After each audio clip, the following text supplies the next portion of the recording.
Give it up for Brandon Weeks, goddamn.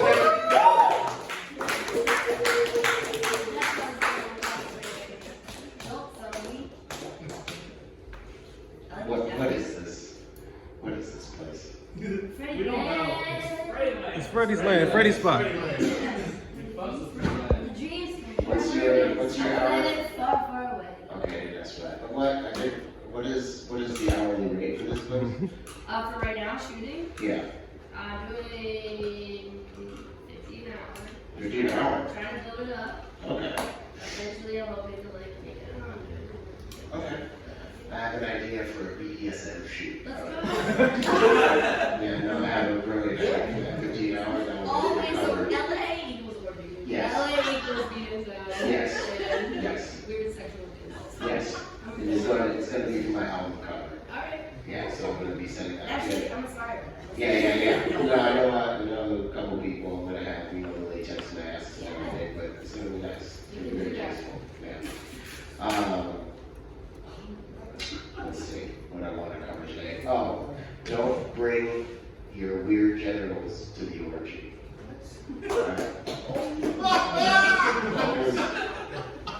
Don't bring your weird genitals to the orgy. Alright? If you're a man in here and you have a weird looking dick, we're all gonna talk about it. Right? Isn't every dick weird? No. There's some interesting disappointments in nature. What's your weirdest thing you've seen? Actually, okay, I'm not taking questions. I'm building a premise. It had to be really fucking weird. You don't want to talk about it. So, I do. Shut up. That's what I'm fucking trying to do here. Fucking hey, man. What is it, 2 o'clock? Everybody's too fucking rowdy? God damn it. Do fucking jokes. Okay. Yeah, so if you have a weird looking dick, we're all gonna talk about it. Alright? Especially if you're just in a place you're not supposed to be, like dick out by the chips, you know what I mean? You just dick out at the snack bar, people are like, what's that fucking thing? I don't know, it's like you have to keep like a 10-foot radius from weird dick if you're at the orgy. You need some dip for the shit. Especially if you're standing right next to it, you just have to like nudge you over your way, be like, come on.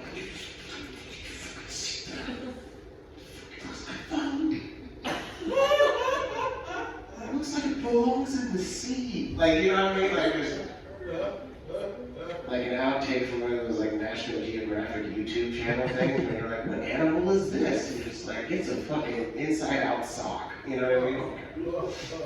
Okay, I'm building this. Alright, look. Been to a lot of orgies in LA. Alright? They're not fun. Alright? Orgies are not fun. Alright? They're really weird and they smell like blood. Alright? They smell like blood. Don't go.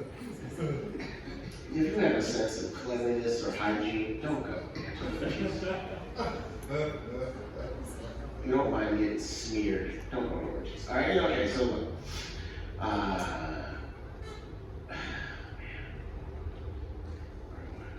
Okay, so I was dating this free-spirited woman. Alright, we'll just say free-spirited because no rules, right? And we went to a lot of raves over time, right? Like, I was doing a lot of coke, I was doing a lot of blow and all this other shit, so I didn't give a fuck, right? This was a year ago, right? And we were on a bender, and we were at this rave, and at this point, we've already done all the experimenting and like swinging stuff, and like, going for the hang, you know what I mean? And she starts talking to this dude, and she goes, "Baby, I like him." And I'm like, whatever, bitch, I don't care. Just fucking, I'm sick of this relationship. Whatever. So, yeah, we bring this guy home. Bring this guy home. And, we're just getting settled in, shit's getting in there, she's doing this. Right? We're just getting good.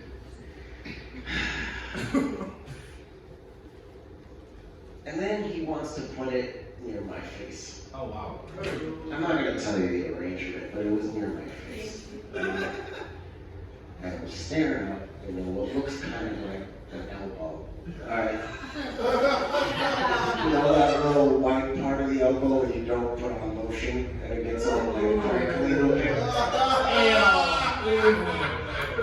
You know, like those characters from fucking Neverending Story, like the little crack monster man. You're like, that's what that dick would look like on the top.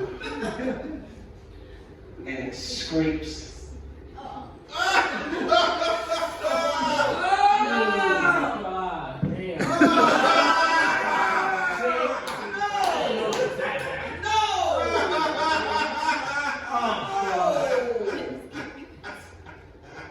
So you're probably wondering how I got here. You know?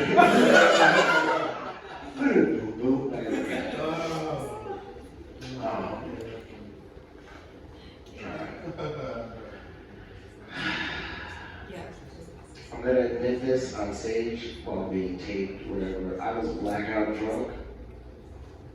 Now, before you judge me, alright? Before you judge me, fucking grow up, you sissies, alright? Grow up, you fags, alright? Grow up. There's a dick in your face. You know what to do, alright? I don't want to recall that, alright? So, I don't understand. What are you doing? Time passes, alright? We're doing a cutaway scene, alright? We're fade to black, we're going to the next scene, alright?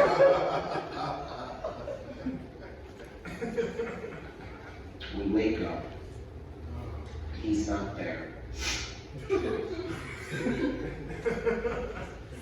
Except he leaves his hat. Oh no. And on his hat is a ring of hair. Ooh. He had like one of them fake wigs, like he had like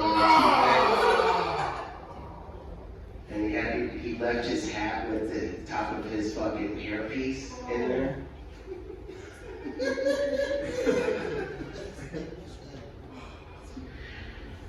Come to find out from a friend who was at that rave, he's like, yo, did you take that homeless guy home? What do you mean he was homeless? It's like, yeah, he's like, lives in his car or whatever. Like, we like all know him. He's just like, he's homeless.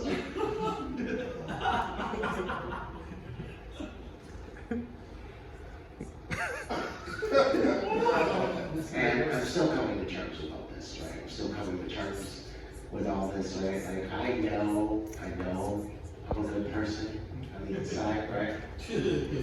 Because who's helping out the homeless more than somebody like that? I'm doing more for the homeless in the city of LA, alright? Getting some fuzzy.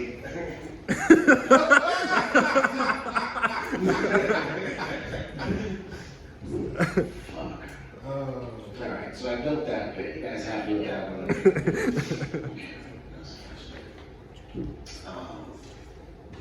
You know, everybody's talking about P. Diddy. That's the big thing, right? That's the big thing to distract us from like the true nature of what's going on in the world right now. I feel like there's a button at the CIA being like, black man is a sexual predator. Bam! And they just hit it just to distract us from whatever's going on, right? It's like a periodic thing. Next thing I gotta shoot a black man in order to get us really distracted, right?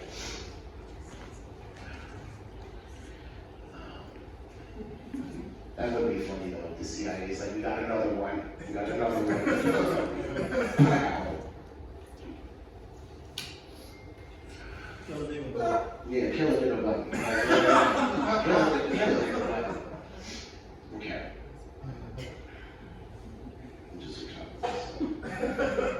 I saw a video on the internet recently of a guy, a homeless man, tipping over one of those Coco delivery robots and proceeding to fuck it.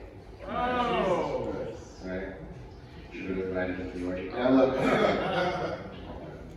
what I was thinking about, I was like, is this a first offense against AI? Right? Like, is this the first guy who knows? Right, this homeless man fucking these robots. Like, you think he's the guy that's gonna save us? We have to beg him. We're like, can you do it? I'll do it for a cigarette. You know? Lord and Savior. He's like dodging bullets. He's like, $1? You fucking. Like melts the spoon with his mind.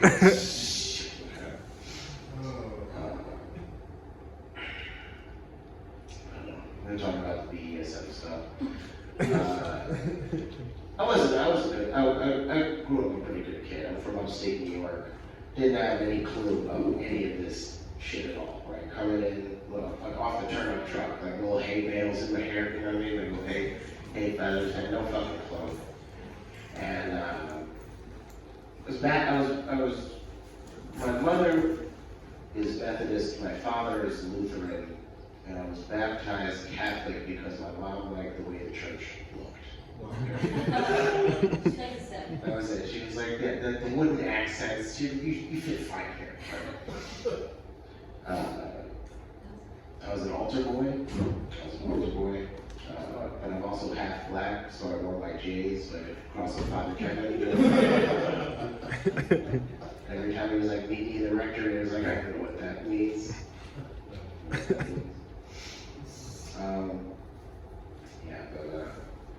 In 2006, I converted to Islam, became a Muslim for like 6 years, and I did everything, right? Went on the whole deen, bro. Way more than 5%ers. I was doing like maybe 35%. Fucking Muslim thing, man. And the only reason that I quit being Muslim was because I started dating this Asian girl, and she was into pork and anal. And I was I'll give this up. And so I got into heathenism, right? And that's where all this kind of is evolved from, this heathenism stuff. And used to go to BDSM parties. One of the interesting ones was in Hartford, Connecticut. Don't go, all right? Don't go to Hartford. It's a weird town. We went to the BDSM party. It was in a strip mall. It was in a strip mall. And right next door was a black church. Okay. And it was a really old congregation. And like you can imagine they like fought in the civil rights movement and like fought for freedom, you know what I mean? And then like right next door is a group of people willing to give theirs away. And you know, I just want to say that BDSM is a privileged space, right? Right. Love the energy, guys. Let's keep it going.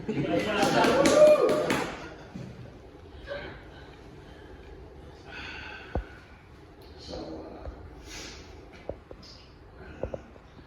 in between jobs recently, do another story. In between jobs and found this ad on Craigslist where you could sell your semen for $75 a cup. Sure, Danny. Sure. And what you're packing, they gotta pay you double, huh? Is that how this works? Not giving away this. Show me your money. Like, we literally just pay for whatever you have. No! Why double? $75 a cup. And I emailed them immediately, right? I was like, tell me how I'm doing this anyway. Might as well get paid for it, right? And they sent me an email back with just an address in Van Nuys. And I was like, oh, okay. And I went to this address, and I show up to the front door, and there's a guy wearing a lab coat with jeans. And I was like, oh, this is American healthcare. This is great. This is great. Out front of this house in the valley is a easel with a sign that just says, yo, fertility clinic. On the front of it. Like, it's legit. I trust it. So I go and I drop off my sample, right? Drop off my sample. I say, drop off. Couple rant. What's this one? Couple rings? What ranks? couple cranks, how about that?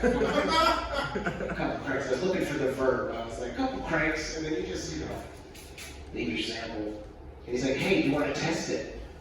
I'm like, oh. He's like, yeah, we actually have this like at-home device. This is an FDA clinical trial to test the motility and mobility of sperm. You can actually take a look at your own sperm.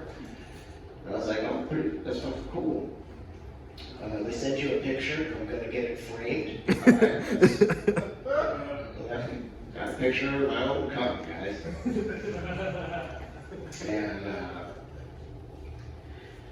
ended up getting in a conversation with the CEO of this company, and I was like, hey, my partner thinks that you're like taking my cum and like selling it, or like creating super soldiers with it. She's like, we're an Israeli company, and we actually get that a lot. And I was like, oh, okay, that tracks.